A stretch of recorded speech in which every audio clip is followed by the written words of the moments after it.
السلام عليكم ورحمة الله وبركاته، ورجعت معاكم تاني يا شبابنا في حل كام سؤال كده من كتاب الامتحان على الدرس الرابع بتاعنا، درس المحاليل المائية وخواصها. ليه؟ عشان حضرتك بعد ما اكون خلصت الدرس كده وفهمت وكتبت النوتس المهمة اللي احنا قلناها مع بعض، تعالى نحل انا وانت وتثبت المعلومة اللي عندك وتشوف الدنيا بقت معاك تمام ولا لا. طيب لو وقفت معاك اي سؤال زي ما اتفقنا او اي حاجة مش واضحة بالنسبة لك، تقدر تدخل على جروب الواتساب اللي احنا هنسيب لك اللينك بتاعه، واتفقنا ان احنا نفتح يوم في الاسبوع ونبدا هنتناقش مع بعض في اي حاجه انت مش فاهمها. هبدا انزل لك كمان ان شاء الله امتحانات على جروبات الواتساب، الامر كله مجاني يا شباب، مفيش اي حاجه انت هتدفعها ان شاء الله. نسال الله القبول ويكون العمل كله خالص لوجهه الكريم. يلا نبدا مع بعض سريعا ونحل على الدرس الرابع. اول سؤال معانا يا شباب بيقول لك اي من ما يلي يعبر عن الماء في جميع المسطحات المائيه على سطح الارض. فاكر لما كنت بقول لك الميه على سطح الارض ميه نقيه ولا ميه ضايف فيها حاجات؟ ايوه كده، كنا بنقول الميه على سطح الارض دي ميه مخلوطه، اما فيها مواد زائبه او مواد عالقه. فهنا بيقول لك يوجد في صوره نقيه، لا.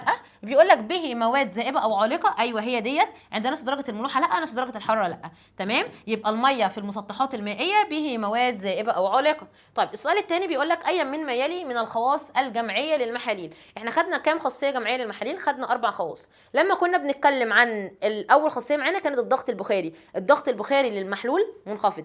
تاني خاصيه معانا كنا بنتكلم عن درجه الغليان. درجه الغليان للمحلول مرتفعه. تالت خاصيه معانا كنا بنتكلم عن درجه التجمد. درجه التجمد للمحلول منخفضه اقل من الصفر. واخر حاجه معانا كان الضغط الاسموزي. فهنا بيقول لك يا دكتور ارتفاع الضغط البخاري، لا ده كان منخفض مش مرتفع. انخفاض درجه الغليان، لا دي كانت مرتفعه مش منخفضه. ارتفاع درجه التجمد، لا دي كانت منخفضه اقل من الصفر. الضغط الاسموزي، ايوه هي دي من ضمن الخواص الجمعيه. السؤال رقم 3، تعتمد الخواص الجمعيه للمحاليل. فاكر الخواص الجمعيه كانت بتعتمد على نوع المحلول؟ هل احنا لما درسنا الصفات بتاعتكم بتوع طلبه ثانويه عامه قلت مثلا، او بتوع طلبه اولى ثانوي، هل انا لما كنا بنتكلم على الصفات كنت بقول انت يا ابني عشان انت ولد في اولى ثانوي فصفاتك هتختلف عشان انت بنت في اولى ثانوي؟ يعني انت عشان ولد هيدوك 3 مواد وهي عشان بنت هيدوها مادتين؟ لا طبعا.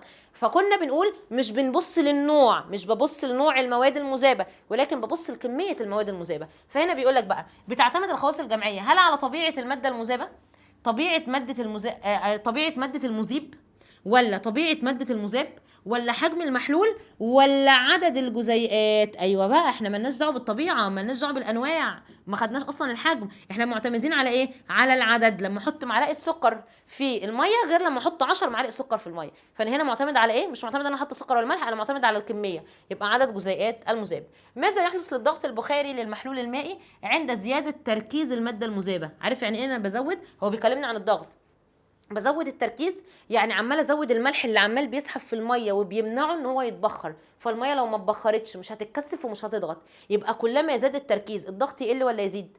يا ميس زاد التركيز يعني بنشده اكتر يعني مش عارف يطلع، يبقى كده الضغط بيقل. برافو عليك، يبقى ينخفض. تعالوا نروح للسؤال رقم 5. يبدأ السائل في الغليان عندما يكون ضغط البخاري، فاكر الميه كانت امتى بتغلي؟ لما يكون ضغط البخار مساوي للضغط الواقع عليه. برافو عليك. فهنا بيقول لك يبدأ السائل في الغليان عندما يكون ضغط البخاري اقل من الضغط الواقع عليه؟ لا. اكبر من الضغط الواقع عليه؟ لا برضو. مساوي، ايوه لما يكون الاتنين قد بعض، الضغط البخاري قد الضغط الواقع عليه بتبدا الميه تغلي. ضعفه؟ لا طبعا، لازم لما يكون فيها تساوي. فاكر برضو لما كنا بناخد الاتزان الديناميكي؟ امتى كنت بقول ان في اتزان ديناميكي؟ لما يكون التكثف قد، لا استنى، لما يكون التبخر قد التكثف. التبخر طالع لفوق والتكثف نازل لتحت، كنا بنقول بيبقى في اتزان. ماذا يحدث لضغط بخار السائل مع ارتفاع درجه حراره السائل في نظام مغلق؟ ايه اللي يحصل لضغط البخار؟ انا معايا دلوقتي نظام مغلق، معايا كوبايه، الكوبايه دي مقفوله وانا دلوقتي بغلي من تحت. ايه اللي يحصل؟ ماذا يحدث لضغط البخار كل ما ارفع درجه الحراره اكتر؟ ايه اللي هيحصل كل ما ارفع درجه الحراره؟ يعني انا بديله قوه ان هو يهرب، ولما يهرب بيبدا يتبخر ثم يتكثف فيضغط اكتر. يبقى يزيد ولا يقل؟ تقول لي هيزداد. برافو عليك. يبقى كل ما زودت درجه الحراره كل ما بديله طاقه ان هو يهرب يعني يتبخر، لما يتبخر بما ان هو مقفول فهيبدا يتكثف وينزل يضغط اكتر، يبقى يزداد الضغط. السؤال رقم 7. تحت الضغط الجوي المعتاد اذا كانت درجه الغليان بتاعه المذيب، بص عند الضغط الجوي المعتاد، فاكر الواد سعيد ومسعد ومسعود؟ تعالى، فاكرين سعيد ومسعد ومسعود؟ الضغط الجوي المعتاد اللي هو هنا وانت واقف عند سطح الارض، كانت درجه الغليان اكس.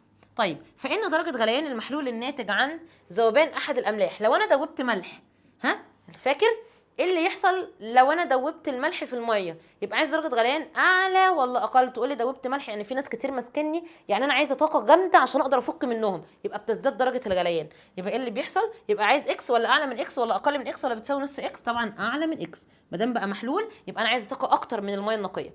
متى يصل السائل الى حاله الاتزان؟ ها فاكر كنت بقول لك امتى الاتزان؟ لما مين بيساوي مين؟ لما التبخر بيساوي التكثف. تبخر بيساوي التكثف. يبقى بيقول لك عندما يكون معدل التبخر اكبر من التكثف، لا، عندما يتساوي معدل التبخر مع معدل التكثف، ايوه هو انت اتزان حتى من اسمه اتزان، يعني حد بيساوي حد. ما النتائج المترتبة على استخدام بعض الشركات للملح أو السكر في حفظ بعض المشروبات؟ هو أنا ليه بستخدم السكر عشان أحفظ المشروبات؟ هل عشان زيادة الضغط البخاري؟ لا، ده أنا كل ما أحط ملح وسكر الضغط البخاري بيقل، لأن أنا كده بحبس المية وبخليها مش عارفة تطلع فتضغط. يبقى لا، ما أنا مش بزود ده، بل بالعكس أنا بقلل. تقليل الضغط البخاري للسائل، طبعا هي دي كلما زاد الملح أو السكر اللي هي المادة المذيبة بيقل. طب تعالى نكمل. تحسين الطعم فقط؟ لا، هم مش هيحطوا عشان نحسن الطعم بس. تقليل درجة الغليان، الموضوع ملوش علاقة بدرجة الغليان. وبعدين خلي بالك كلما زاد الملح زادت درجه الغليان مش قلت. يبقى هي ايه؟ يبقى هم بيحطوا ملح وسكر في بعض المشروبات عشان يقللوا الضغط البخاري للسائل. طب تعالى يا دكتورنا، اي العوامل التاليه لا يؤثر على درجه غليان المحلول؟ مين في دول ملوش علاقه بدرجه الغليان؟ هل الضغط الجوي؟ لا، ده كلما زاد الضغط الجوي كلما زادت درجه الغليان. تركيز المحلول؟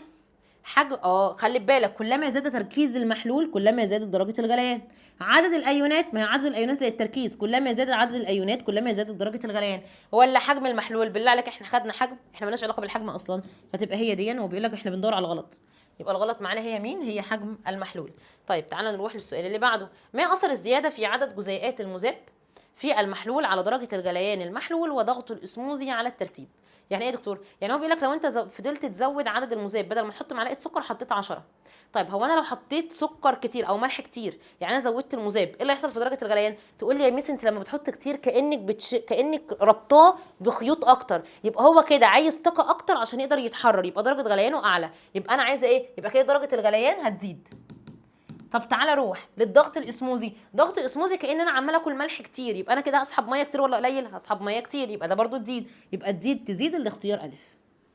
اي محاليل سكر المائده الاتيه درجه غليانه هي الاعلى؟ هو مين اللي درجه غليانه اعلى؟ اللي فيه ملح كتير او اللي فيه سكر كتير؟ تعالى بيقول لك اول محلول فيه 10 جرام، المحلول الثاني فيه 5 بس، المحلول الثالث فيه 9، المحلول الرابع فيه 1. انا عارفه ان ما دام درجه الغليان عليت يبقى كميه الملح عاليه، يبقى مين اكتر حد؟ المحلول اللي تركيزه 10. أي الأشكال البيانية الآتية يوضح العلاقة بين درجة الغليان للماء والارتفاع عن سطح البحر؟ العلاقة بين درجة الغليان والارتفاع عن سطح البحر. تعالى كده بص معايا. انت فاكر ان انا كنت كل ما بطلع، فاكر سعيد ومسعد ومسعود الثلاثة اللي احنا كنا بنتكلم عليهم؟ مين كان في الثلاثة اللي لو مسكوا الكوباية تغلي عند اعلى درجة حرارة؟ الواد اللي كان واقف عند مستوى سطح الارض ده اللي هو سعيد، الواد ده كانت المية بتغلي عنده عند 100. طب اتفقنا ان الواد مسعد ده لا، المية تغلي عنده عند اقل من 100. طب الواد مسعود دوت لا، الميه تغلي عنده عند اعلى من 100. طب ده معناه ايه؟ ان انا كل ما اطلع لفوق درجه الغليان بتقل ولا بتزيد؟ هتقول لي يا ميس بتقل. يعني بيقول لك هنا اي الاشكال تعبر عن العلاقه ما بين درجه الغليان للماء النقي والارتفاع. انا كل ما بطلع، كل ما هطلع لفوق هلاقيها بتقل، كل ما اطلع لفوق كلما زاد الارتفاع درجه الغليان تقل. يبقى انا عايزه علاقه عكسيه. دي طردي ولا عكسي؟ لا دي طردي فغلط. دي طبعا هي ديت، عشان هي ديت العلاقه الايه؟ العكسيه. دي علاقه ثابته وديت زادت ثم قلت، يعني طرد ثم عكسي، فطبعا دي غلط ودي غلط. يبقى الاجابه الصحيحه هي ب. يبقى العلاقه ما بين درجه الغليان والارتفاع علاقه عكسيه. اذا كانت درجه التجمد لمذيب نقي 0، فكم تساوي درجه التجمد اذا اذيب فيه كميه من الملح مقدارها 5 جرام؟ احنا اتفقنا كل لما انا بحط ملح، فاكرين الناس اللي كانوا بيرشوا لهم ملح في الارض؟ طب هم كانوا بيرشوا لهم ملح عشان الميه تتجمد عند 0 ولا اقل من الصفر؟ اقل من الصفر. يبقى انا عايزه اقل من الصفر. ممتاز. إذا كانت درجة غليان محلول الماء على قمة جبل 108، فاكر سعيد ومسعد مسعود؟ طيب الواد اللي كان على قمة الجبل ده كانت درجة الغليان عند 108، فإن درجة غليان نفس المحلول على سطح الأرض، الواد اللي تحت ده بقى، هل هتغلي عند 108 ولا أكتر ولا أقل؟ أكيد أكتر من 108.